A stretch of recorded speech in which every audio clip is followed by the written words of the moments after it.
বাড়ি বিয়ে দিতে গেলে কিছু দিতে হয়, তো ওই টাকা আমাদের কাছে তো নাই। আমি বরিশাল থেকে এসেছি, আমার বয়স 20 বছর। 20 বছর। পরিবারে কে কে আছে? পরিবারে আমার মা বাবা, মা নাই, সে মারা গেছে। আমার সৎ মা আছে আর সৎ বোন।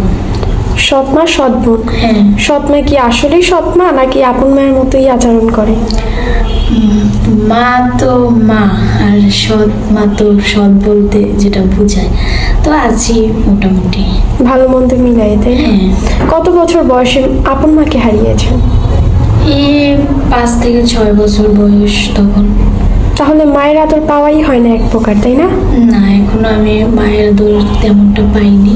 আপু, আপনার বয়স 20 বছর বলেছেন। হ্যাঁ, আমার 20 বছর বয়স। বিয়ে শাদী হয় নাই? না। পরিবার থেকে চেষ্টা করেন একজন ভালো ছেলে দেখে বিয়ে দেওয়ার জন্য? চেষ্টা করছে, কিন্তু আমাদের আর্থিক তেমন ভালো না, তো সেজন্য গ্রামের বাড়ি বিয়ে দিতে গেলে কিছু দিতে হয়, তো ওই টাকা আমাদের কাছে তো নাই, সেজন্য আমার বিয়ে হচ্ছে না।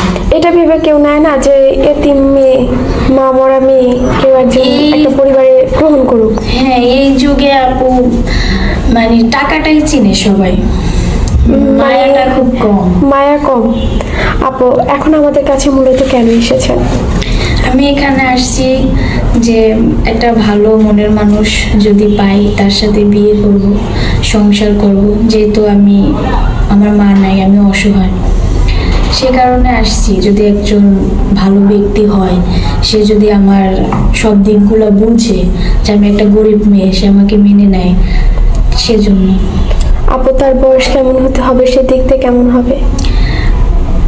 দেখতে যেরকমই হোক জানি, আর বয়স নিয়েও কোনো সমস্যা নাই। আমি একটা ভালো মনের মানুষ চাই।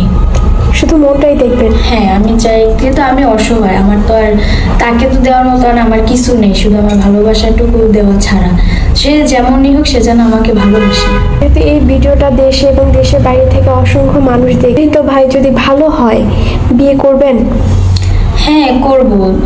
জানি কোনো ঝামেলা না হয় বা কোনো কিছুরই না হয়, তাহলেই হবে। আর আমাকে যেন একটু সুখে রাখে, ভালো থাকতে পারি, তাতেই যথেষ্ট। আমি বলতে বোঝাচ্ছি হচ্ছে অনেকে বউ অসুস্থ থাকে, বউ মারা যায়, ওরকম টাইপের। হ্যাঁ, এটা তাহলে নিয়ে তো ঝামেলা হবে না? না না, কোনো সমস্যা নেই। আপু, আপনার সাথে যোগাযোগ করবে কিভাবে? মাধ্যমে যোগাযোগ করলে আমাকে পাবে। আমাদের দায়িত্ব দিয়ে দিচ্ছেন? হ্যাঁ। যাকে দিব তাকেই বিয়ে করবেন? আপনারা ভালো বুঝি তো তার সাথে আমাকে কথা বলাবেন। আচ্ছা, অসংখ্য ধন্যবাদ। আসলে আমি একটি অসাধারণ সুন্দরী বোন, মা মরে মেয়ে, এতিম। কেউ যদি এই মেঘলা আপুর দায়িত্ব নিতে চান, স্ক্রিনে একটি নাম্বার দেখা যাচ্ছে, এই নাম্বার ইমো হোয়াটসঅ্যাপ দুটোই আছে। ইমো বা হোয়াটসঅ্যাপ নাম্বারে আপনার একটি ছবি স্ক্রিনশট মেরে পাঠিয়ে দিবেন, আমরা অবশ্যই যোগাযোগ করিয়ে দিব। নমস্কার।